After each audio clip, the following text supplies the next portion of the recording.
Hello guys, in a previous video we did show you how to download a live stream from TikTok. Now somebody had asked me, and I should have put this on the other video, but here it is anyways, and I'll link this below. Where do you find the file after you download it from TikTok, your live stream, right? So this is for Samsung, Android, this is where it is. So you want to go to my files, right? Go into, see there, my files, and it's usually saved under, go to videos, and you want to go to camera. See where this says camera, and this is the live stream from yesterday. So here it is. I'll play it for you.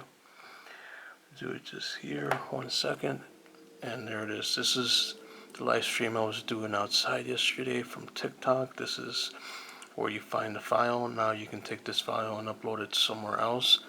As you can see, it's not branded, and yeah, you can just grab it from there.